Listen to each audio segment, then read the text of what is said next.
Ya, selamat malam, salam sejahtera bagi kita semua. Puji Tuhan atas perkenan Allah, maka sekali lagi Komisi Pelayanan Pemuda Jemaat Gemim Bukit Karmel, Kagenturan 2 Wilayah Bitung 1 dapat melaksanakan pendalaman Alkitab dengan tema Allah Tritunggal. Dan di malam hari ini, Tuhan menghadirkan kita seorang hambanya, yakni Pak Albert Rumampuk sebagai pembicara kita. Selamat malam, Pak Albert. Ya, malam. Ya, tentunya selamat datang dan selamat bergabung bagi rekan-rekan sekalian. Puji Tuhan, kiranya karena kemurahan Allah akan acara ini dapat menjadi berkat bagi kita semua. Alangkah baiknya kita buka dengan doa kegiatan kita di malam hari ini. Mari kita berdoa. Ya Tuhan Allah, kami bersyukur atas perkenanan Tuhan. Lewat acara ini kami percaya bahwa semua ada dalam kendali Tuhan, termasuk aplikasi Zoom yang kami gunakan, juga pembicara Pak Albert Rumampuk. Tuhan berikan hikmat dan kebijaksanaan agar apapun yang beliau sampaikan di malam hari ini sesuai dan seturut dan kehendak Tuhan. Kami semua yang mengikuti pendalaman Alkitab di malam hari ini diberkati Tuhan, diberikan konsentrasi yang baik, agar dari awal, pertengahan hingga akhirnya kami dapat mengerti dan memahami materi yang disampaikan oleh pemateri di malam hari ini. Di dalam nama Tuhan Yesus Kristus kami berdoa. Amin.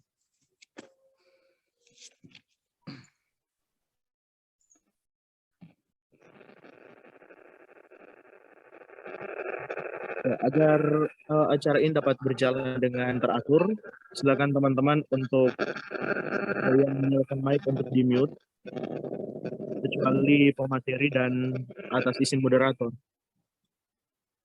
Ya, agar teman-teman selama acara ini berlangsung boleh mute dulu itu mic. Ya, sebentar setelah Pak Albert menyampaikan materi, maka akan dibuka sesi tanya jawab. Yang akan bertanya sebentar bisa raise hand dan moderator akan menunjuk lalu bisa menyampaikan pertanyaan, atau juga pertanyaan bisa disampaikan lewat room chat. Sebelum kita serahkan kepada pemateri, saya akan bacakan biografi singkat dari Pak Albert Rumampuk. Ya, lahir tanggal 13 Januari 1977, sempat mengikuti perkuliahan pada Fakultas Teknik Elektro di ITPS Surabaya, sempat mengikuti Fakultas Teknik Sipil di Unpad Palu, dan sempat mengikuti perkuliahan pada STT Injili Indonesia Palu. Walaupun Pak Albert bukan seorang pendeta, juga bukan seorang profesor ataupun doktor, harus saya akui bahwa ketekunan beliau dalam mempelajari kitab suci tidak main-main. Dan saya harus mengakui bagaimana Pak Albert sangat bertekun di dalam pembelajaran akan firman Tuhan. Bahkan saya sebagai mahasiswa teologi, buku-buku Pak Albert lebih banyak daripada buku yang saya miliki. Oke, Pak Albert juga menulis buku Kristologi Miring, Respon Historis, Doktrinal, dan Apologetika Kristen bersama Dr. Stanley R. Paparang dan kawan-kawan. Sekarang Pak Albert melayani di gereja GKKAI Palu, cabang Labuan, dan channel YouTube Albert Rumampuk. Ya, itu biografi singkat dari Pak Albert. Dan di malam hari ini tema kita adalah Allah Tritunggal. Bagaimana kita mengetahui tentang Allah kita, Allah yang kita percaya dan sembah selama ini. Saya langsung serahkan saja kepada Pak Albert sebagai pemateri kita di malam hari ini. Silakan Pak Albert. Oke, baik. Terima kasih saya ucapkan atas kesempatan yang diberikan kepada saya malam hari ini. Kita akan bicara tentang topik Allah Tritunggal sesuai dengan kesepakatan kita. Dan saya mengatakan ini adalah perspektif Alkitab. Jadi pembahasan kita malam hari ini Allah Tritunggal dari perspektif Alkitab. Mengapa perspektif Alkitab harus ditambahkan? Karena kita melihat selama ini ada begitu banyak pengajaran-pengajaran lain yang bertentangan dengan Alkitab, ya. Sebut saja Oneness, ada Saksi Yehova. Mereka adalah kelompok-kelompok yang menyerang Alkitab. Nah, walaupun mereka mengatakan, mengklaim juga pakai Alkitab yang sama dengan kita. Memang mengatakan Alkitab yang sama. Tapi tentu saja berbeda dengan apa yang kita pahami. Nah, sekarang malam hari ini mari kita uji bersama. Apakah pemahaman dari Oneness, Pentecostalism misalnya, terus Saksi Yehova, itu cocok dengan Alkitab. Nah, kita akan adu data malam hari ini. Dan memang ini adalah, saya kira ini saudara sudah tahu lah ya, doktrin mengenai ini. Dan saudara sudah banyak mendengar pengajaran tentang hal ini, baik dari buku-buku, maupun dari video-video atau pengajaran langsung yang disampaikan oleh hamba Tuhan. Dan saya tentu saja bukan orang yang sempurna dalam memahami ataupun sharingkan ajaran ini, tapi saya akan berusaha memberikan secara ringkas yang to the point. Saya akan melihatkan poin-poin utama apa itu ajaran Allah Tritunggal yang benar menurut Alkitab. Jadi poin-poin ringkas nanti kita akan perdalam di sesi tanya jawab.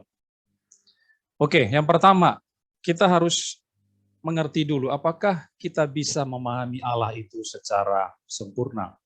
Karena kan kita sedang belajar, malam hari ini kita akan belajar tentang Allah Tritunggal. Nah, kita mau berusaha nih mendekati Allah yang tidak terbatas itu. Nah, sekarang pertanyaannya, bisakah kita memahami Allah yang tidak terbatas itu? Di Ayub sudah katakan ya, dapatkah engkau memahami hakikat Allah, menyelami batas-batas kekuasaan yang Maha Kuasa?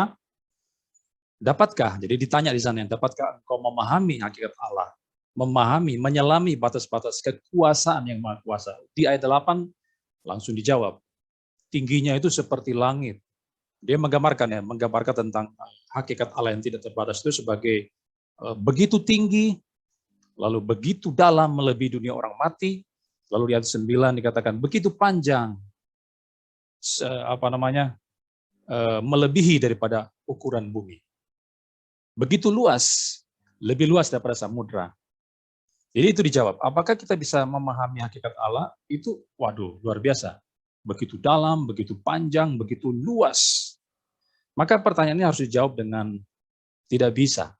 Bukan berarti kita tidak bisa memahami. Kita memang bisa memahami Allah, tapi di dalam poin-poin tertentu sesuai yang Alkitab nyatakan bagi kita. Tapi kalau mau untuk memahami 100% pribadi Allah itu, ya tidak bisa. Kita tidak bisa memahami Allah yang tidak terbatas itu dengan otak kita yang terbatas. Kita hanya makhluk ciptaan Allah, maka ketika kita mau mendekati Allah yang tidak terbatas itu, otak kita yang tidak terbatas ini tidak mampu untuk memahami keberadaan Allah yang tidak terbatas itu. Maka nanti sebentar kalau ada hal-hal yang mungkin ditanya oleh rekan-rekan, mungkin ada hal-hal yang tidak bisa dijelaskan secara lebih detail. Yang pertama mungkin karena kemampuan saya terbatas, yang kedua juga bisa karena memang kita tidak bisa memahami Allah itu secara sempurna, secara menyeluruh.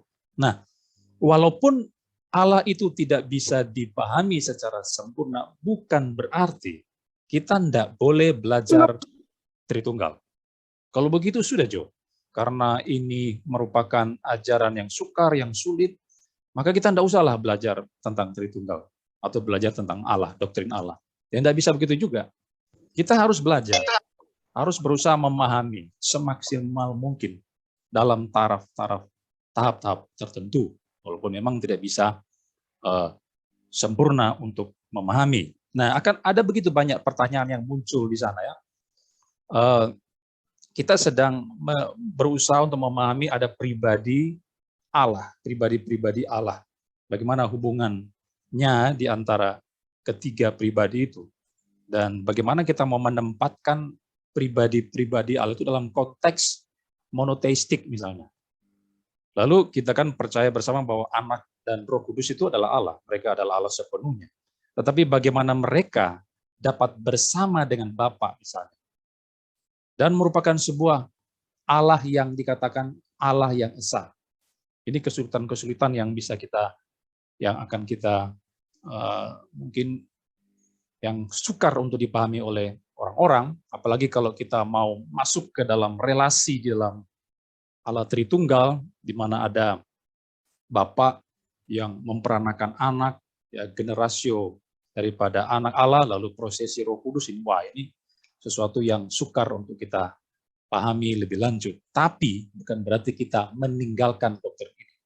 Karena doktrin itu penting bagi kita agar supaya kita bisa memahami Allah yang kita percaya itu secara benar. Maka ada seorang yang mengatakan, ya, cobalah Anda itu menjelaskan Tritunggal dan Anda akan hilang akal, katanya. Kenapa? Kita sedang menghampiri Allah yang tidak terbatas. Maka kita bisa kehilangan akal kalau mau berusaha menjelaskan. Tapi cobalah untuk mengingkarinya, maka jiwa Anda akan hilang.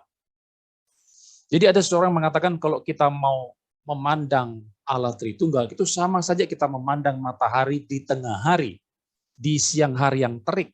Coba kalau di tengah hari, ya, kita keluar rumah lalu kita melihat ke langit, memandang matahari. Nah itulah ketika kita mau berusaha memahami Allah kita, sama saja dengan kita melihat matahari yang terik itu di tengah hari.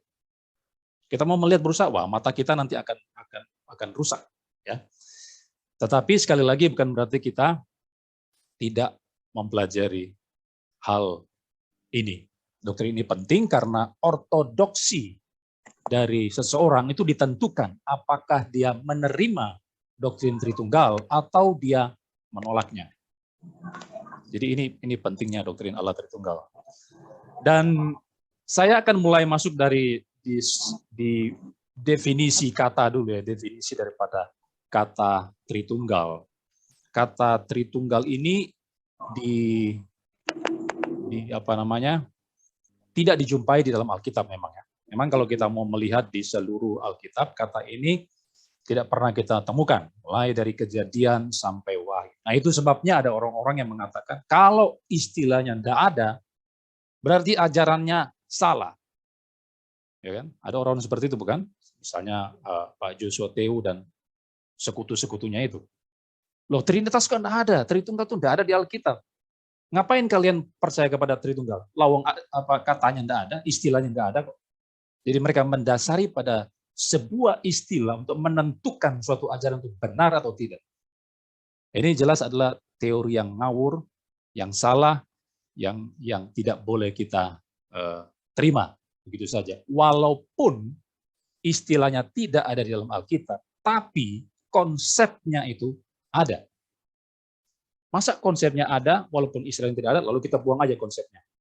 Hanya karena istilahnya tidak ada. Kalau kita melakukan itu, maka kita sedang membuang Alkitab, dong, firman Tuhan. Kita sedang menyepelekan firman Tuhan. Kita sedang menyingkirkan firman Allah. Jadi kalau ajarannya ada, walaupun istilahnya tidak ada, tidak masalah. Kita bisa terima ajaran itu. Jadi kata Tritunggal atau Trinitas itu sebetulnya digunakan. Jadi bapak-bapak gereja itu waktu itu di abad-abad awal itu dipaksa untuk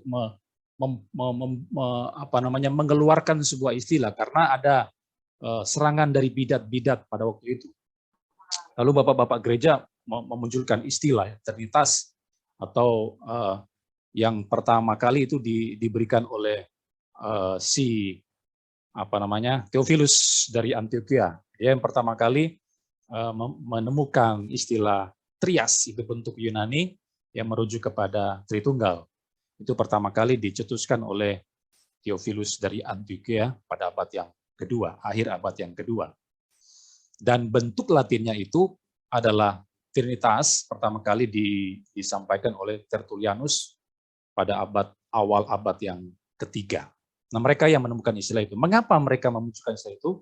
Karena ada serangan-serangan dari bidat-bidat di sekitar mereka yang melawan doktrin Allah yang akan kita pelajari malam hari ini. Jadi istilah itu ada, muncul untuk merangkum seluruh ajaran di dalam Alkitab. Jadi bagaimana kita memahami Allah dengan benar, maka mereka memunculkan istilah Trinitas atau Tritunggal.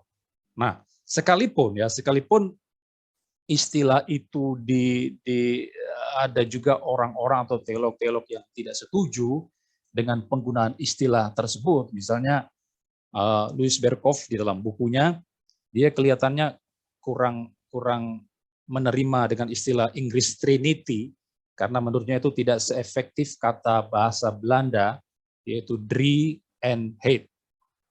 Misalnya seperti itu, ya. Berkhof mengatakan demikian. Lalu juga ada orang-orang yang tidak setuju dengan istilah Tritunggal, kelihatannya kok kurang tepat. Kata Jerman yang lebih tepat itu adalah Dreieinigkeit, itu kata Jerman 3 yang 1. Mereka mengatakan itu lebih baik untuk mengekspresikan konsep tersebut. Lalu ada juga orang yang berusaha untuk memberikan istilah triunity, tiga yang unity, yang menurut mereka itu bisa mengekspresikan doktrin Tritunggal dengan lebih baik ketimbang istilah Trinity atau dan sebagainya. Nah, tapi tidak salah kalau kita pakai sebuah istilah. Misalnya kita pakai istilah Tritunggal, tidak masalah bagi kita asal itu didefinisikan secara jelas.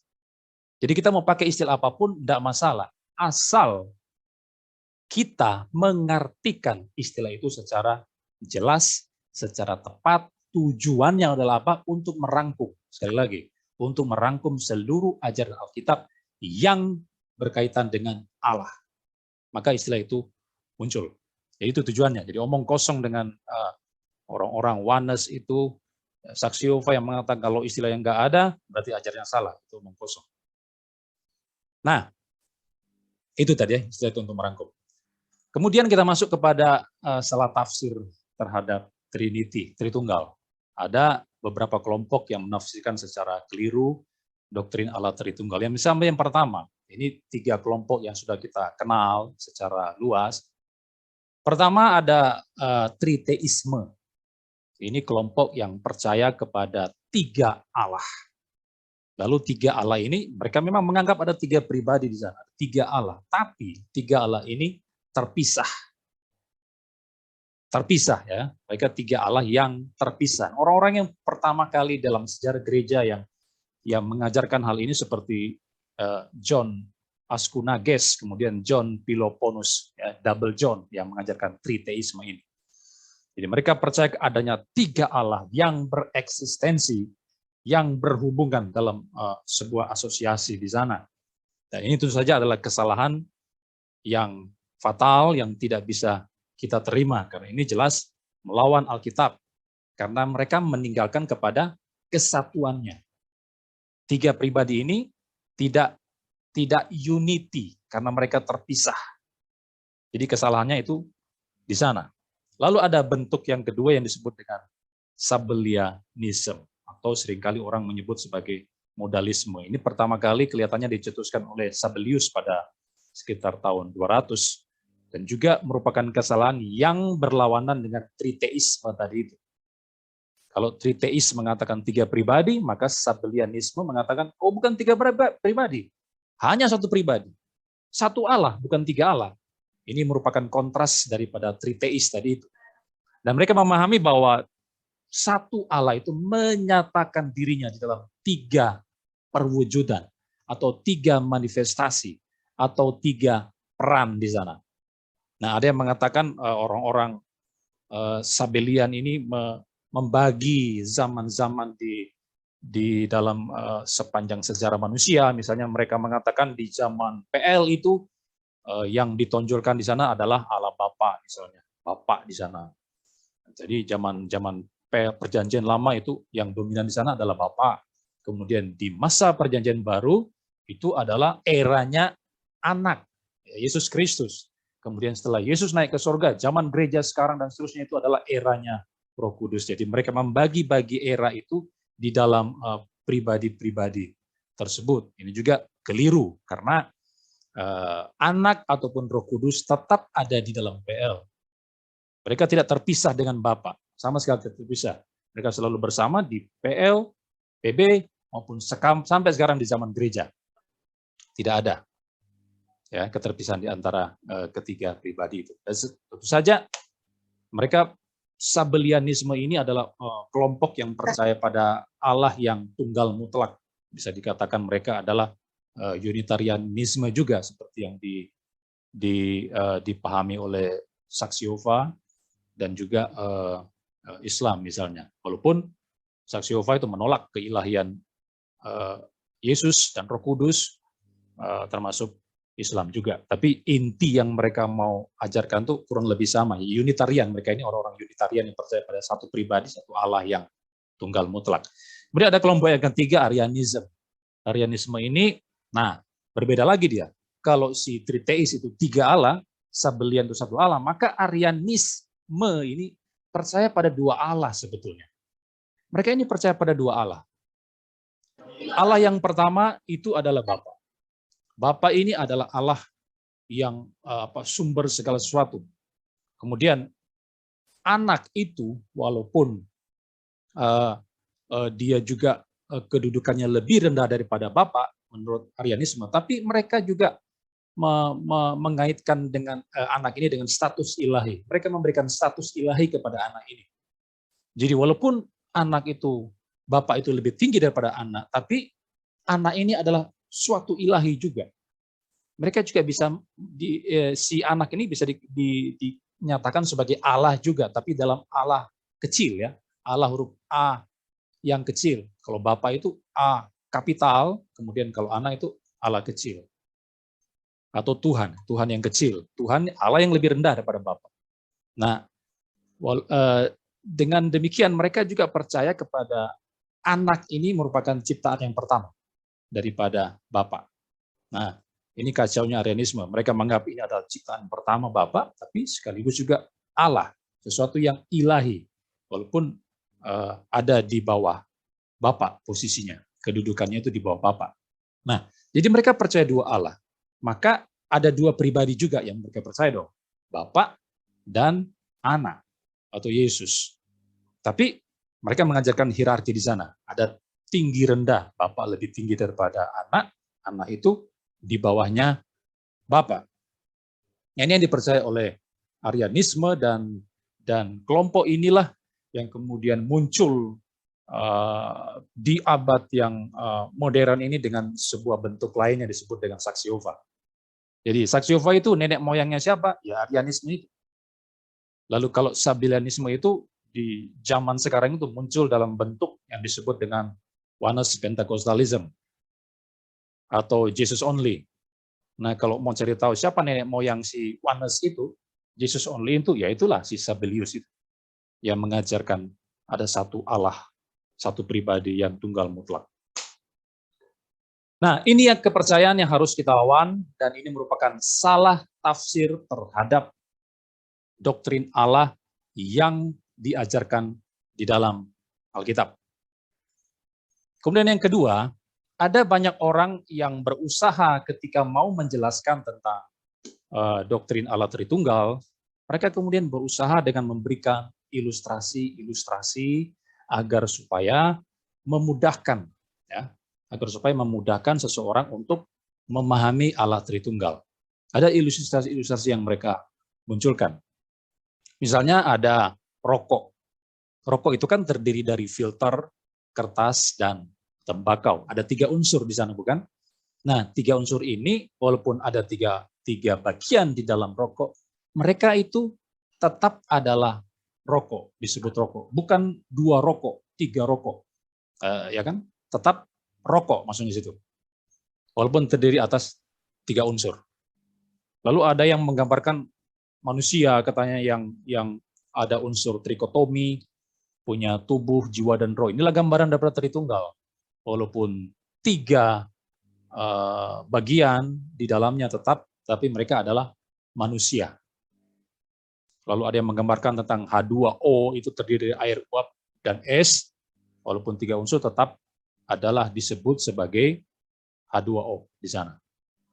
Nah, ilustrasi-ilustrasi seperti ini kita patut menghargai orang-orang yang mau memahami Allah Tritunggal secara sederhana. Orang ini kan sesuatu yang sukar, jadi kalau kita mau mengerti maka cobalah kita berikan ilustrasi-ilustrasi yang gampang supaya bisa dipahami oleh orang-orang. Tetapi ini bisa keliru juga.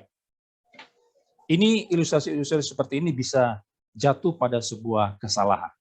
Misalnya, kalau rokok itu kan terdiri dari filter, kertas, dan tembakau.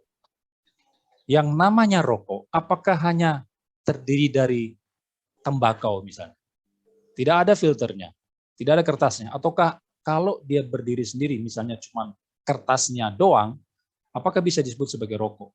Nggak bisa toh. Jadi yang namanya rokok itu harus terdiri atas 3 unsur itu. Nggak bisa dipisah. Rokok itu adalah terdiri dari filter, kertas, dan tembakau. Kalau kita memisahkan salah satu atau dua di antaranya, maka itu tidak bisa disebut rokok lagi. Sama dengan manusia. Manusia itu digambarkan sebagai trikotomi. Yang pertama, trikotomi itu sendiri diperdebatkan oleh para teolog. Ada yang setuju dengan trikotomi, ada yang dikotomi. Jadi kalau misalnya dikotomi yang betul, maka ilustrasi ini salah. Itu yang pertama. Yang kedua, sama seperti rokok. Yang namanya manusia itu bukan hanya tubuh tok. Kalau hanya tubuh tok, tanpa jiwa atau roh, maka dia bukan manusia, tapi mayat. Itu adalah jasad. Atau kalau hanya roh saja, tanpa tubuh, itu bukan manusia. Itu bisa merujuk kepada setan, misalnya, kepada malaikat. Hanya roh. Yang namanya manusia itu harus terdiri dari tubuh, jiwa, dan atau roh. Jadi penggabungan di antara ketiga unsur atau dua unsur itu, itulah yang disebut dengan manusia. Sama juga dengan H2O. Jadi kelemahan ilustrasi ini ada pada eksistensi yang pertama.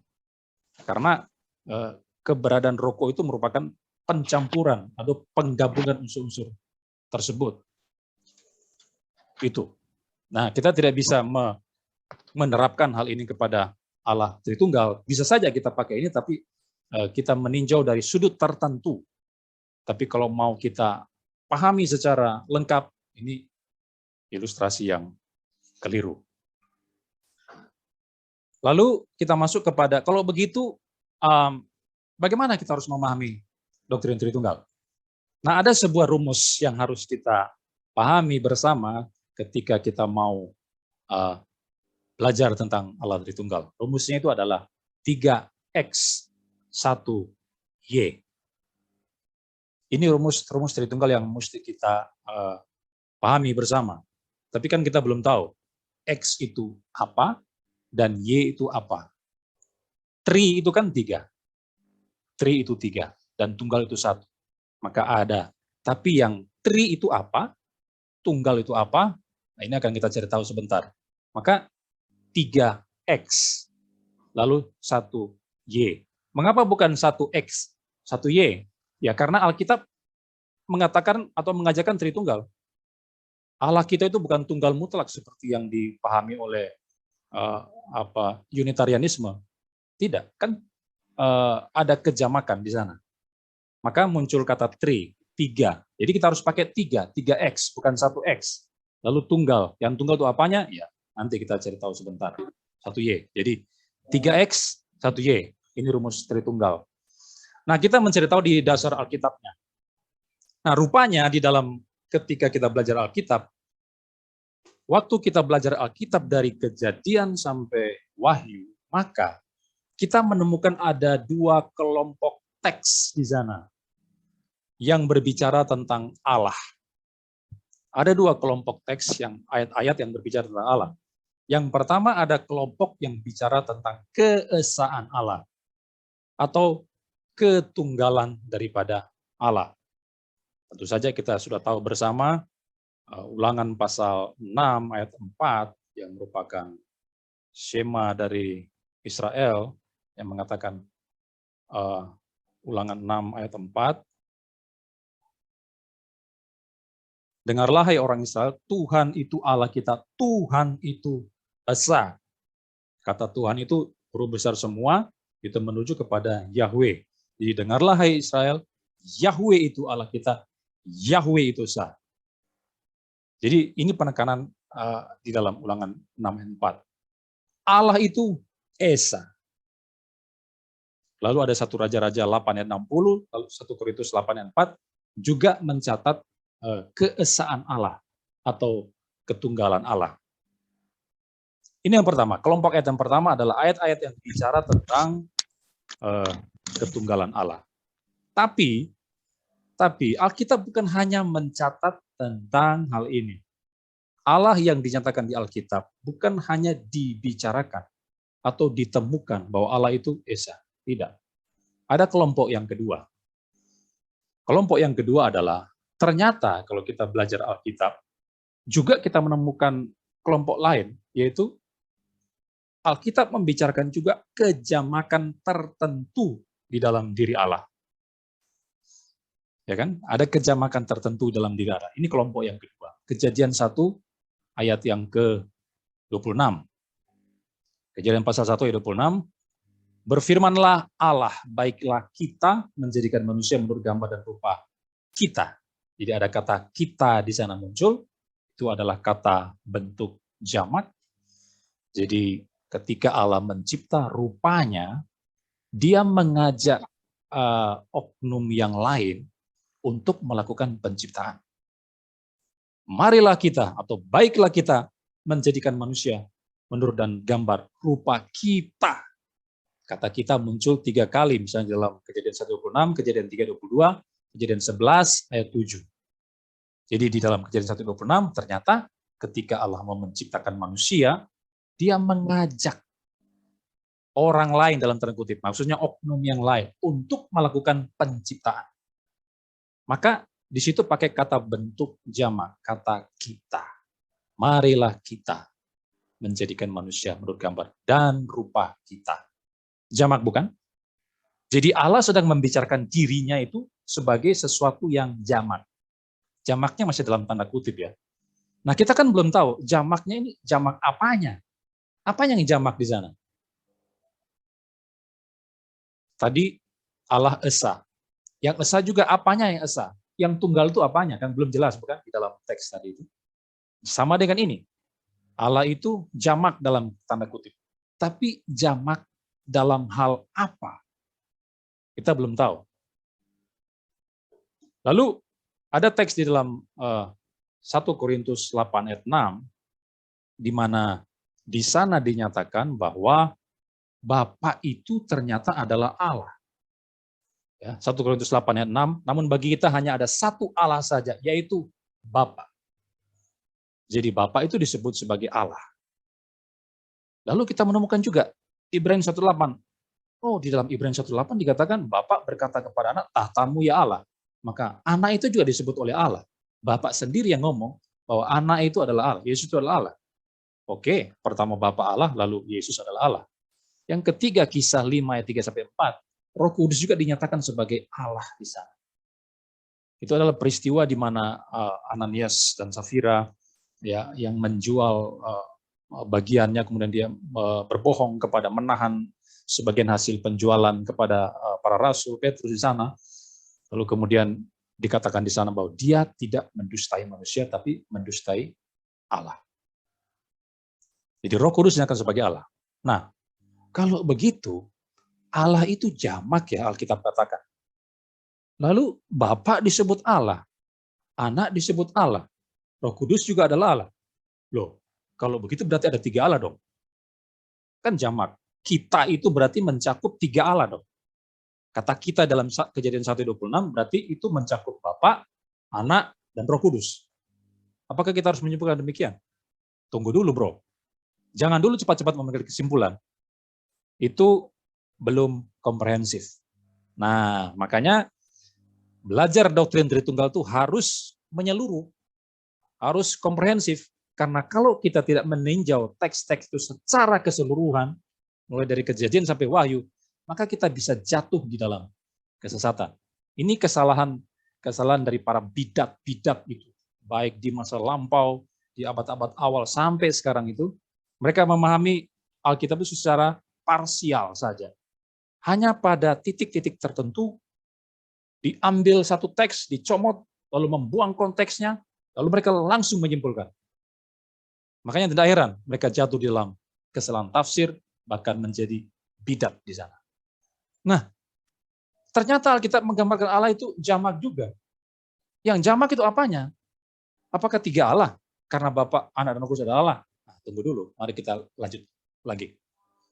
Kalau kita memperhatikan di dalam Ibrani pasal 1 ayat yang ke-8, di situ Bapa itu berkata kepada Anak. Tetapi tentang Anak ia berkata, tahtamu ya Allah, tetap untuk seterusnya dan selamanya, dan tongkat kerajaanmu adalah tongkat kebenaran. Jadi rupanya kita menjumpai di dalam Ibrani pasal 1:8. Waduh, Allah Bapa ini ngomong kepada anak di sana.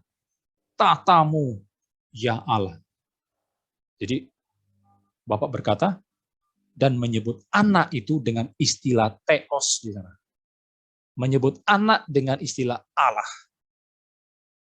Lalu Bapak berbicara atau berkata kepada anak. Ini yang pertama. Ada komunikasi antara satu oknum kepada oknum yang lain. Dalam hal ini, Bapak berbicara atau berkata kepada anak. Itu yang pertama. Apakah kita sudah memahami kejamakan apa di sana? Mungkin belum bisa kan? Karena hanya satu bagian itu. Kita melangkah lebih jauh dalam Yohanes pasal 14 ayat yang ke-26.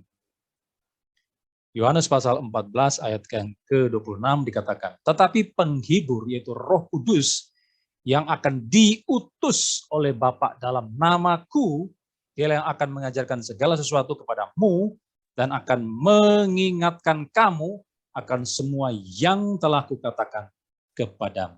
Nah, di sini muncul lagi suatu hal di sini, yaitu apa yang terjadi di sana, yaitu Yesus, ya kan? Yesus itu berkata dia mengutus Bapa, ya. Bapa itu mengutus Roh Kudus. Jadi ada penghibur di sana, yaitu Roh Kudus itu diutus oleh Bapa. Jadi Bapa mengutus Roh Kudus. Di bagian lain juga Yesus mengutus Roh Kudus. Dia akan meminta kepada Bapa kan, memberikan penolong yang lain, itu Roh Kudus. Nah, timbul keanehan di sini. Kenapa kok yang satu bisa mengutus yang lain? Apa yang bisa kita ambil di sana? Makna apa yang terkandung di balik itu? Yang satu bisa mengutus yang lain. Oke, kita lanjut lagi dalam Yohanes 17 ayat 24. Yohanes pasal 17 ayat yang ke-24. Ya Bapa, aku mau supaya dimanapun aku berada, mereka juga berada bersama-sama dengan aku, mereka yang telah Engkau berikan kepadaku, agar mereka memandang kemuliaanku yang telah Engkau berikan kepadaku, sebab Engkau telah mengasihi aku sebelum dunia dijadikan. Jadi Bapa sudah mengasihi Yesus sebelum dunia dijadikan. Nah, ini kita teringat kepada teks dalam Yohanes pasal 1 ayat 1 di mana Logos itu pros dengan Bapa. Ya, di sana ada relasi personal di antara keduanya yang sudah saling mengasihi dan seterusnya. Jadi menurut Yohanes 17:24, Bapa itu sudah mengasihi anak, mengasihi Yesus sebelum dia hadir di dunia, sebelum Yesus berinkarnasi di dunia, Logos menjadi manusia. Ternyata Bapa ada mengasihi anak di sana.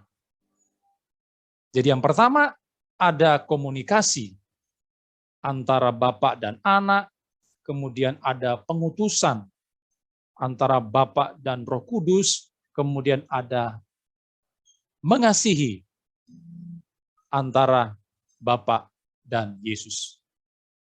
Berbicara, mengutus, mengasihi. Apa yang kita bisa mengerti dari ketiga peristiwa tersebut? Nah, maka para teolog kemudian memberikan sebuah kesimpulan berdasarkan keseluruhan teks yang mereka gunakan tadi itu. Ibrani 1 ayat 8, Yohanes 14 ayat 26, Yohanes 17 ayat 24. Lalu mereka menyimpulkan, oh kalau begitu, Allah yang kita pahami itu adalah Allah yang berpribadi. Jadi ketiga teks ini di dalam di dalam Ibrani 1 ayat 8, Yohanes 14, Yohanes 17 sedang membicarakan tentang pribadi-pribadi di sini. Kenapa? Karena hanya pribadi-pribadi yang bisa berbicara, yang bisa mengutus, lalu yang bisa mengasihi. Maka kesimpulannya, kejamakan yang dimaksudkan di sini, di dalam Kejadian 1:26, Kejadian 3 dan seterusnya, itu adalah jamak pribadi. Ya. Kejamakan yang dimaksud adalah kejamakan di dalam pribadi. Allah adalah, Bapa adalah Allah, ini adalah satu pribadi dalam 1 Korintus 8:6. Lalu dalam Ibrani 1 ayat 8, Anak adalah Allah, juga adalah pribadi, satu pribadi. Lalu Roh Kudus yang disebut Allah juga adalah satu pribadi. Dan itu dibuktikan ketiganya bisa berelasi di sana. Di sini ada komunikasi, mengasihi di sana, ada pengutusan di sana. Maka kesimpulannya sekali lagi, yang jamak itu bukan Allahnya. Bukan ada 3 Allah. Kalau kita memahami ada 3 Allah, itu kan melawan teks-teks atau kelompok ayat yang menyatakan ketunggalan Allah atau keesaan Allah. Jadi yang berdasarkan ayat-ayat ini, maka yang jamak di situ adalah pribadinya. Ini 2 kelompok teks yang kita bisa temui di dalam Alkitab ketika kita berusaha untuk mendekati atau berusaha untuk memahami Allah yang kita sembah itu. Oke, kemudian, nah tadi kan saya sudah memberikan rumusnya. Tritunggal itu apa? Tritunggal itu apa? 3x 1y. Apa itu? Nah, berdasarkan kedua kelompok ayat itu, kemudian muncul ini ya, yang tri itu rupanya adalah pribadi. Tadi kan? Karena ada satu yang bisa mengasihi yang lain, satu yang mengutus lain, kemudian berbicara kepada yang lain.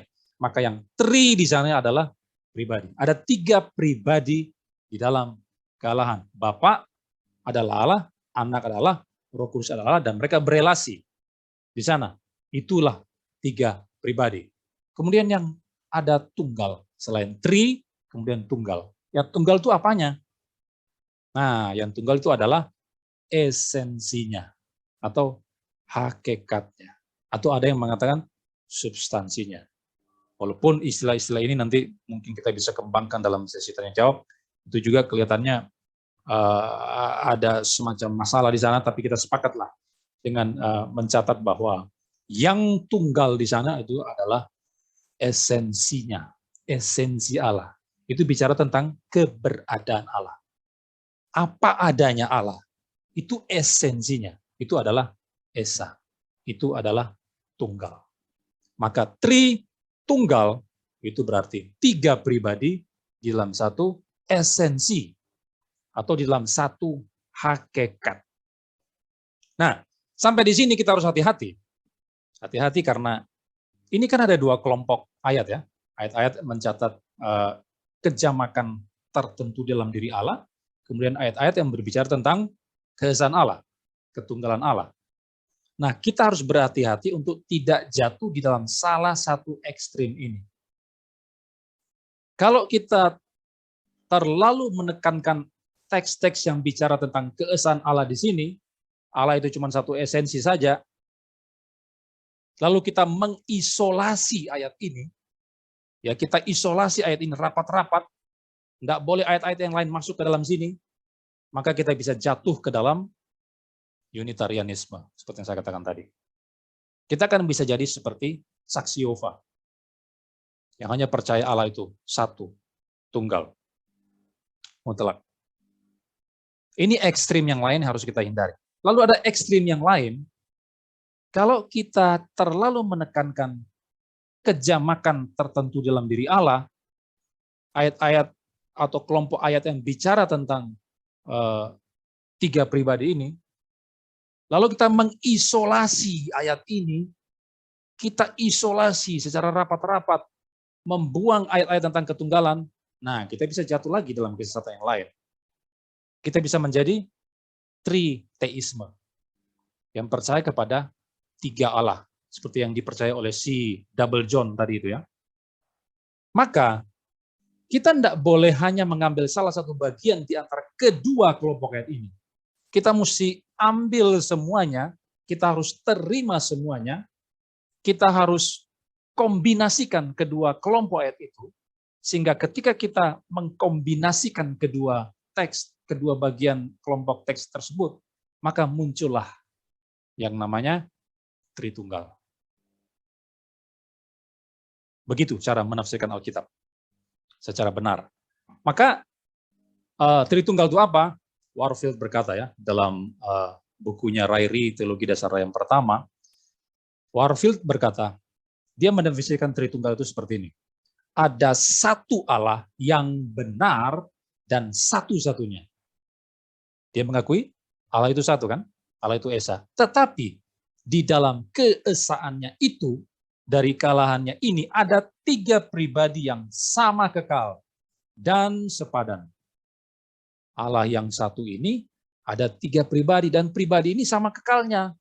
Kita jangan menganggap bahwa satu pribadi lebih tinggi daripada pribadi yang lain. Tidak. Yang satu lebih rendah, yang satu lebih maha kuasa daripada yang lain, yang satu lebih maha suci. Tidak seperti itu. Yang satu kekal, yang lain tidak kekal. Yesusnya tidak kekal seperti Arianisme katakan, tapi Bapa yang kekal. Tidak. 3 pribadi ini adalah sama kekalnya, sepadan, setara. Tidak ada yang lebih tinggi dan lebih rendah. Tidak ada hierarki di antara ketiga pribadi ini. Oke? Sama di dalam hakikat. Nah, kalau dia meninjau pribadi, setara. Tapi di dalam hakikat, sama. Kalau pribadi ini berbeda, 3 pribadi berbeda, tapi di dalam hakikat, di dalam esensi, ketiga pribadi itu sama. Ini menurut Warfield. Jadi definisi ini saya kira sudah tepat dan bisa kita gunakan ketika ada orang yang bertanya, Tritunggal itu apa? Kita pakai definisi daripada Warfield ini. Nah, tetapi begini, saya masih menemukan ada celah di sana. Kalau kita hanya mendefinisikan Tritunggal itu seperti ini, menurut saya masih ada celah di sana untuk orang-orang itu bisa jatuh di dalam kesesatan. Maka kita akan masuk ya bagian selanjutnya, dan ini adalah poin yang saya tekankan di dalam materi pada malam hari ini.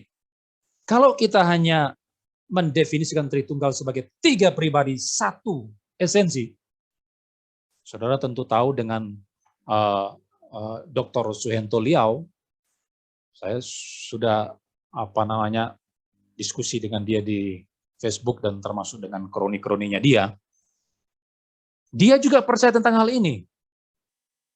Jadi dia memahami Tritunggal juga seperti yang kita pahami. Bahwa ada 3 pribadi di dalam satu hakikat. Itu juga dipercaya oleh Suhento Liau. Tetapi faktanya, walaupun dia percaya itu, dia jatuh di dalam kesesatan. Kesesatannya apa? Dia mengatakan bahwa ketiga pribadi itu terpisah secara lokatif. Beda bukan seperti yang kita pahami. Jadi ketiga pribadi ini, Bapa, Anak, dan Roh Kudus itu terpisah secara lokasi, secara tempat, secara lingkungan. Waktu Bapa utus Anak, dia mengatakan Bapaknya di sorga, Anaknya di mana? Di bumi. Anak sudah tidak di sorga lagi. Lalu Roh Kudus di mana? Di sono. Di sebelah sono dia tunjuk tangannya itu. Kalau sudah melihat videonya. Maka ada keterpisahan di antara 3 pribadi. Jadi kalau kita hanya mendasari pada definisi Tritunggal seperti ini, seperti saya katakan tadi, ini masih kita bisa jatuh di dalam ada celah pokoknya di sana yang bisa di mana orang-orang bisa jatuh dalam kesesatan. Seperti yang dilakukan oleh Dr. Suhento Liau. Nah, maka saya akan melanjutkan dengan poin selanjutnya yang harus kita ketahui bersama, yaitu ada 3 orang pengajar yang hebat di masa lampau yang disebut dengan bapak-bapak Kapadokia.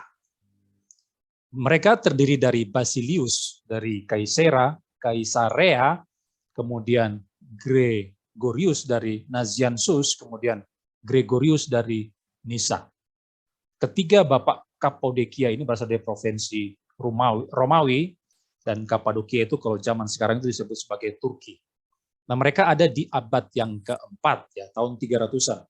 Mereka hadir di sana di abad yang keempat. Dan ketiganya ini mempersembahkan sebuah penjelasan yang bagus sekali ketika mereka mulai mencari tahu bagaimana hubungan di antara ketiganya itu dan bagaimana kesatuan di antara ketiganya.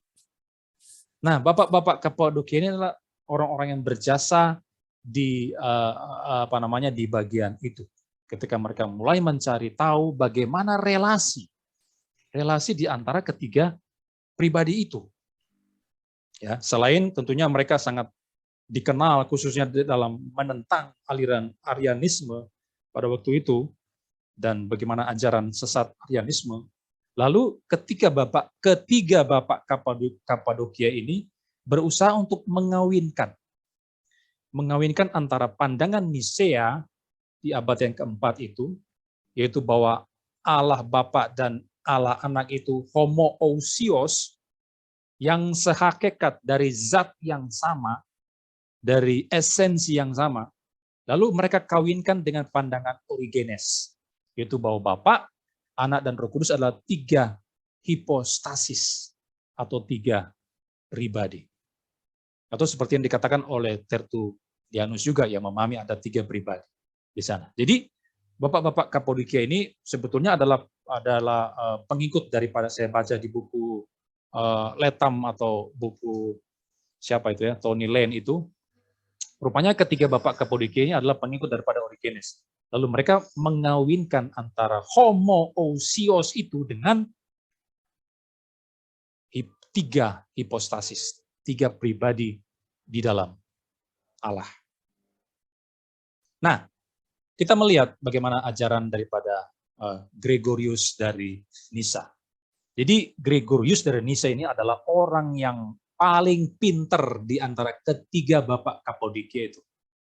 Dia adalah seorang teolog yang hebat, seorang filsuf yang hebat pada masa itu, dan dia lebih cemerlang, lebih pandai di antara ketiga bapak Kapadokia tersebut. Dia merumuskan sesuatu ya. Nah, ketika bapak Kapadokia ini berusaha untuk memformulasikan Allah Tritunggal itu seperti apa, bagaimana hubungan antara pribadi dengan hakikat daripada Allah itu, mereka itu mendapat serangan dari orang-orang lain bahwa mereka menyerang ketiga bapak Kapadokia itu sebagai seorang triteis. Kenapa triteis? Karena ketika mereka menjelaskan relasi antara ketiga pribadi itu, mereka menggunakan analogi manusia di sana. Misalnya Basilius. Si Basilius itu melihat perbedaan antara hakikat atau esensi dengan hipostasis itu sebagai perbedaan antara yang universal dan yang khusus yang dijumpai dalam manusia. Nah, masing-masing individu menurut si Basilius itu terdiri atas sebuah hakikat, masing-masing manusia. Dan hakikatnya itu sama di antara semua manusia itu sama. Tetapi ada ciri-ciri khusus atau sifat-sifat tersendiri yang membedakan di antara manusia yang banyak itu. Walaupun hakikatnya sama, tapi ada unsur-unsur tertentu, ciri-ciri khas yang bisa membedakan di antara manusia itu. Itulah yang disebut dengan hipostasis. Ya kan? Itu yang disebut dengan hipostasis. Nah, lalu mereka diserang. Oh, kalau begitu kalian ini mengajarkan triteis dong kalau begitu. Karena menganalogikan hipostasis dengan ousia itu dengan keberadaan manusia yang merupakan sebuah individual, merupakan suatu individu di sana yang terpisah satu sama lain. Padahal Allah kan tidak terpisah dong. Bukan seperti manusia terdiri dari individu-individu yang terpisah. Tidak seperti itu. Oh, kalian ngajar triteis kalau begitu. Nah, muncullah si Gregorius dari Nyssa. Dia membuat sebuah tulisan yang berjudul Quod non sin tres di, yaitu bahwa tidak ada tiga Allah di sana. Nah, ini Gregorius ini seorang apologet. Nah, para bapak-bapak gereja awal itu sebetulnya para apologet sebetulnya mereka. Irenaeus, Tertullianus, Gregorius, Theophilus, mereka adalah apologet di gereja perdana atau gereja di abad-abad awal untuk apa? Melawan kesesatan yang ada pada waktu itu. Jadi kalau ada orang sekarang, zaman sekarang yang tidak suka dengan para apologet, sekarang kan banyak muncul para pembela-pembela iman Kristen karena zaman sekarang sudah semakin terbuka, apalagi ada COVID zaman sekarang, kemudian ada bermunculan para pembela-pembela ortodoksi di anak-anak Tuhan dalam kekristenan melawan Wanes misalnya, melawan si pendeta Joshua Teu, melawan Suhento Liau dan sebagainya. Lalu ada orang mulai mengatakan, oh kalian ini cuma pemecah gereja aja kalian ini ya. Cuma bikin kacau tuh gereja. Gereja so bye-bye, so ada tak kumpul bye-bye di sebuah organisasi, kemudian kalian kasih pecah itu gereja. Pecah itu gereja. Itu gara-gara kalian semua. Kalian membuat kacau gereja-gereja di Indonesia. Nah, mereka tidak berkaca kepada bapak-bapak gereja yang juga adalah seorang apologet di masanya untuk membendung ajaran-ajaran sesat pada waktu itu. Nah, si Gregorius dari Nyssa kemudian melakukan apologetika di sana dengan menulis quote non sin pres di mana dia mengatakan karena pada manusia kita dapat membeda-bedakan tindakan satu orang dengan tindakan orang lain kalau mereka mengerjakan tugas yang sama. Jadi mereka kan menganalogikan manusia ketika bicara tentang apa pengertian istilah pribadi itu. Oh, analoginya seperti manusia. Ada terdiri dari banyak pribadi di sana. Maka tepatlah mereka disebut banyak orang. Masing-masing orang terpisah dari orang lain oleh lingkungan. Nah, jadi si Gregorius ini ingin menjelaskan, memang betul mereka itu adalah orang-orang yang terpisah, pribadi berbeda, dan terpisah oleh lingkungan, oleh tempat, oleh lokasi. Tapi dia terus meneruskannya. Tidak demikian dengan Allah. Tidak demikian halnya dengan Allah. Jadi dia membela pandangan ketidakterpisahan di antara pribadi-pribadi Allah di sini. Kan tadi mereka menyerang, oh kalian itu seorang treteis dong mengajarkan tiga Allah. Oh tidak benar. Kami itu tidak mengajarkan tiga Allah di sana. Kenapa? Karena Allah itu tidak terpisah seperti individu-individu manusia. Kalau Allah itu terpisah, maka memang bisa jadi kita jatuh dalam percaya kepada tiga Allah. Tapi kami tidak ngajar gitu, kata si Gregorius. Tidak demikian halnya dengan Allah. Kita tidak pernah mendengar bahwa Sang Bapa berbuat sesuatu sendiri tanpa kerjasama dengan Anak.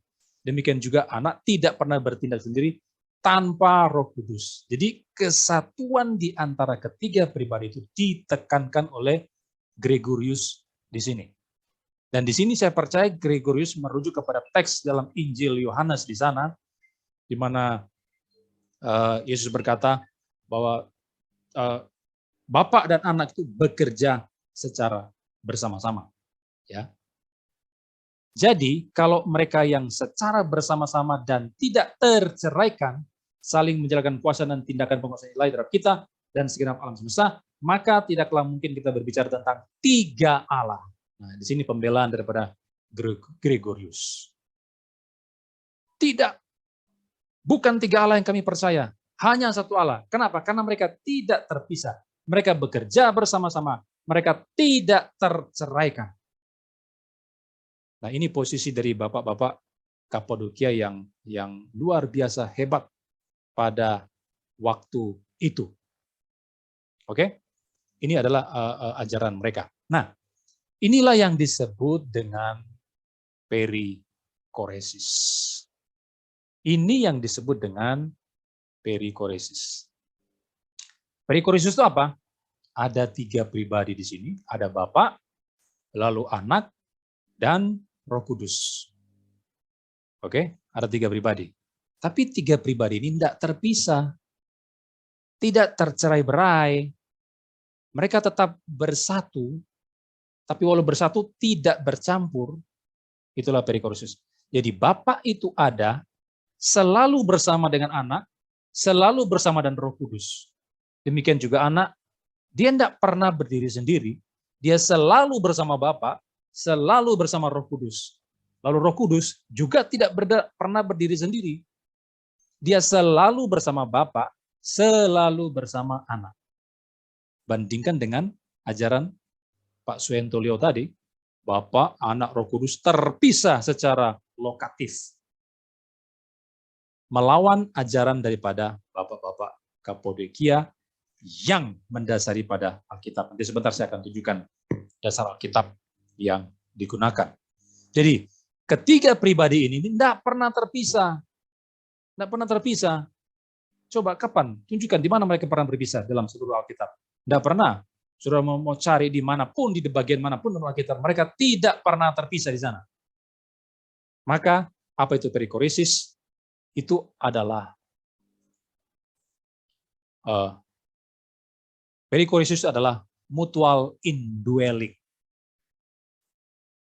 Sebuah keberdiaman yang mutual. Ada saling mendiami di antara ketiga pribadi itu. Bapa berdiam di dalam Anak dan Roh Kudus, dan sebaliknya, Anak itu berdiam di dalam Bapa dan Roh Kudus juga berdiam di dalam Anak dan Bapa. Jadi tidak pernah mereka berpisah, walau dalam satu detik pun. Silakan saudara buktikan di mana keterpisahan di antara mereka terjadi, di mana, di ayat mana, pasal berapa, tunjukkan itu. Tidak pernah ada. Mereka tidak pernah berpisah, tidak pernah tercerai-beraikan satu dengan yang lainnya. Dan tidak pernah melebur menjadi satu pribadi. Tetap tiga pribadi. Walau tidak terpisah, selalu bersama-sama, tapi tidak bercampur baur. Tidak melebur satu dengan yang lainnya. Oke? Itulah perikoresis. Mungkin saudara bertanya, loh, kalau begitu, dasarnya di mana, Pak? Oke, mari kita masuk dalam dasar Alkitab. Perikoresis itu ada dasar ayatnya dong. Tidak mungkin tidak punya dasar Alkitab. Tadi sudah disinggung oleh Gregorius tadi. Yang pertama, itu ada dalam Yohanes pasal 14, ayat yang ke-10 sampai 11. Ini adalah konteks di sini, sedang berbicara tentang Yesus yang ngobrol dengan murid-muridnya, kemudian Filipus berkata, Tuhan, tunjukkanlah Bapa itu kepada kami. Itu sudah cukup bagi kami. Lalu Yesus menjawab, hei Filipus, telah sekian lama aku bersama-sama kamu, tapi engkau tidak mengenal aku. Bagaimana kau ini Filipus? Barang siapa telah melihat aku, ia telah melihat Bapa. Bagaimana mungkin kamu berkata, tunjukkanlah Bapa itu pada kami? Lalu di ayat yang ke-10 Yesus berkata, tidak percayakah engkau bahwa aku di dalam Bapa dan Bapa di dalam aku? Ya kan? Aku di dalam Bapa, Bapa di dalam aku. Apa yang aku katakan kepadamu tidak aku katakan dari diriku sendiri, tetapi Bapa yang diam di dalam aku, dialah yang melakukan pekerjaannya.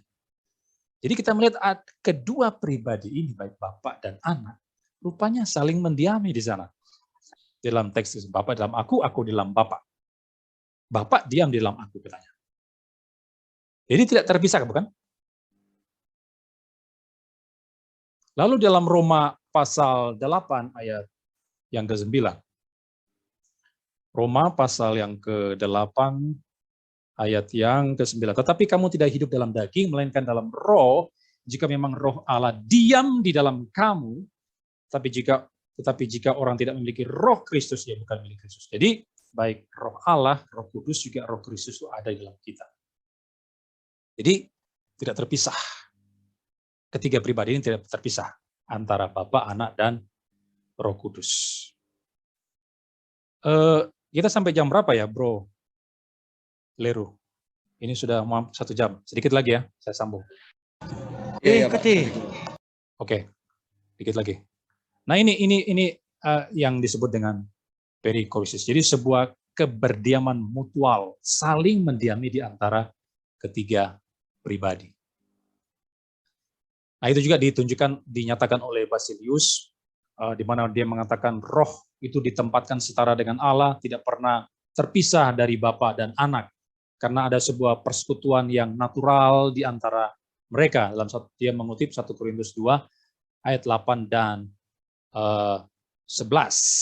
Jadi ada relasi yang dimiliki oleh ketiga pribadi itu, baik Bapa, Anak, dan Roh Kudus.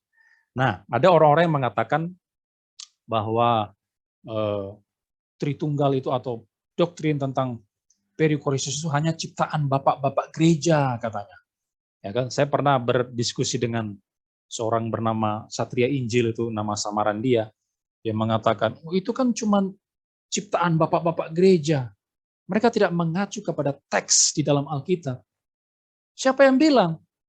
Bapak-bapak gereja merumuskan doktrin Tritunggal, termasuk mengajarkan perikoresis ini, mereka mendasari pada Alkitab. Mereka tidak pakai pikiran mereka sendiri. Tidak. Mereka mendasari pada ayat-ayat di dalam seluruh Alkitab. Ayat-ayat yang tadi sudah saya sedikit singgung di bagian awal dan juga di sini. Ya. Jadi kesimpulannya, bagaimana kita bisa menyimpulkan Tritunggal ini? Begini, yang pertama, Allah itu esa. Allah itu esa. Tetapi di dalam keesaan Allah itu ada 3 pribadi yang saling berelasi. Ketiga pribadi itu sepenuhnya Allah. Tidak ada yang lebih tinggi, tidak ada yang lebih rendah, walaupun ketiganya berbeda. Mereka setara, tetap setara. Lalu ketiganya itu berhubungan, berelasi secara kekal. Mereka berperikoresis. Tidak pernah satu saat mereka tercerai-berai. Tidak ada. Dan kalau begitu Tritunggal itu apa? Tritunggal itu adalah 3 pribadi di dalam satu esensi yang berperikoresis. Jadi saya mungkin ingin menekankan sebuah kata, yaitu perikoresis ini harusnya ditambahkan di dalam Tritunggal. Selama ini kan kita kalau ditanya apa itu Tritunggal, oh 3 pribadi dalam satu hakikat atau dalam satu esensi. Mulai sekarang kalau ada orang yang mau tanya apa itu Tritunggal, saudara harus menambahkan kata perikoresis di sana. Tritunggal adalah 3 pribadi dalam satu esensi yang berperikoresis, di mana 3 pribadi itu berelasi dan tidak pernah mereka tercerai-berai. Ini adalah diagram kuno. Saya kira saudara sudah tahu semua, sebuah diagram zaman dulu, diagram kuno yang diberikan misalnya di dalam buku-buku teologi, misalnya di dalam The Moody Handbook of Theology oleh si Paul Enns dan sebagainya. Sudah bisa ketemu di sana. Jadi Bapak itu bukan anak itu bukan Roh Kudus bukan Bapak. Tapi Bapak Allah, anak itu adalah Allah, dan Roh Kudus adalah Allah. Tapi kita mesti tambah lagi, sebenarnya. Saya lupa gambar tadi itu. Saya tadinya mau gambar di sini lagi. Jadi the Father ini adalah berperikoresis dengan anak. Jadi Bapak itu mendiami anak. Lalu anak itu mendiami Roh Kudus mendiami Bapak. Begitu juga sebaliknya. Anak berdiam dalam Bapak, berdiam Roh Kudus, dengan juga Roh Kudus berdiam dalam Bapak, berdiam anak. Saya lupa gambar tadi itu ya. Jadi ada saling mendiami di antara ketiga pribadi. Jadi intinya adalah apa itu Tritunggal? 3 pribadi dalam satu esensi yang berperikoresis. Saya sampai di sini dan saya kembalikan kepada Bro Anugrah.